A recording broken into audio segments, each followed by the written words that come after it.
Thanks. I want to see the one with Jerry Jones. We'll be playing that coming up next weekend.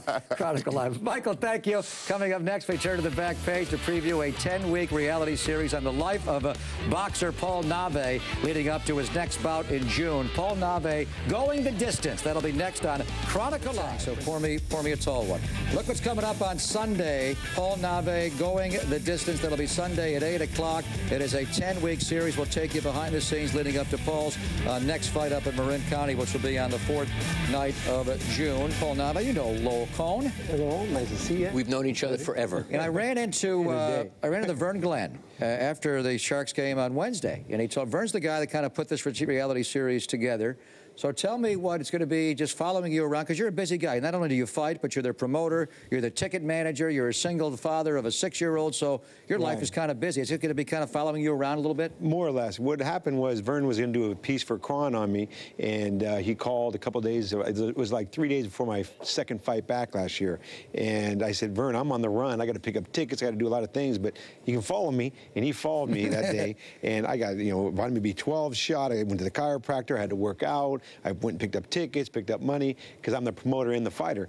And he goes, oh my goodness, I can't believe all the stuff you do. Anyhow, so I said, yeah, make a good reality series, and that's how it all started. All right, so look forward to the premiere on Sunday. But Vern was telling me about the second episode is going to detail you going back to San Quentin on the 20th anniversary of you going there in 1990. I think our audience has heard this story before, but tell us a little bit about the time, because that's incredible. Yeah, what happened was, years ago I made a big mistake during one part of my life. It was 21 years ago in 1989. I was arrested for getting involved in the sales of cocaine. I was wrong, and I paid dearly for it. I was sentenced to 6 years at San Quentin.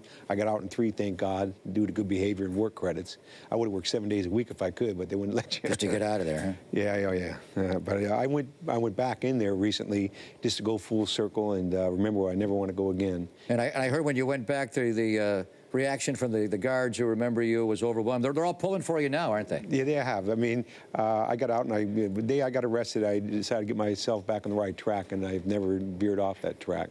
And it was very interesting. Here I am 20 years later, and the 5 of the guards, about 5 of them anyhow, were still there when I was there, And I think they're all retiring soon, but there was a few still there. What's it like in San Quentin? I mean, Charles Manson was there for years. I mean, these are some of the most hardened criminals in the world. I mean, obviously, it's the most difficult place to be sentenced to. What was it like in there? It's a whole other world. It's a whole other world. The one thing you never, ever get back when you go to prison is time. And anyhow, as far as the time inside, I mean, you just got to do the best you can, do your own time, they call it, and get through it and go on with your life. In future episodes of Going the Distance, we're going to learn about your relationship with your son.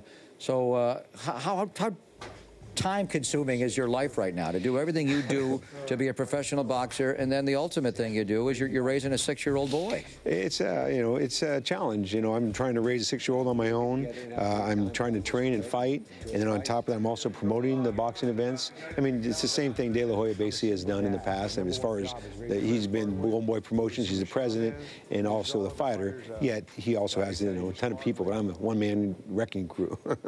The fight on June the 4th is going to be up in Marin County, where you're from. Tell me about who you're fighting and what are your chances of winning? Well, right now we don't have an opponent. We're working on an opponent right now. Oh, you don't have one yet? No. We have the event all scheduled, and the matchmaker, Andy Nance, is looking for an opponent now, and we'll see. The next few days we should have an opponent, and we'll come out with a press release. What does it all entail to be the promoter of a fight like that?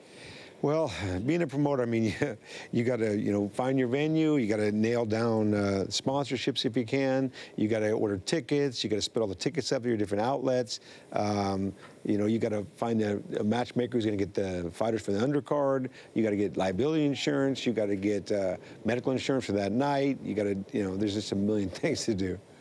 All right, sir. We wish you the very best of luck. We're looking forward to the first installment of Paul Nave Going the Distance on Sunday at 8 o'clock. So give me a little tease of what the first episode is going to be. The first episode is my life in a half hour. It's basically caught up for people that don't know who in the heck is Paul Nave and what has he done. And it kind of just shows different things I juggle and shows a lot of past footage of different fights that I had that I worked my way up the ladder until I got the big fight with Greg Hagen. He was a 3-time world champion, and I fought him on ESPN back in '98. Maybe something you even learned about Paul. You've known him so long, Lowell. It'll be interesting to see. We got 10 seconds left. Paul is a throwback in boxing, and it's a wonderful thing. He's a hometown hero. Right. Boxing and fighting goes big. This is Marin. This is a fighter. You don't get many fighters from Marin. He's a hometown hero, and it's great to see you. Thank you.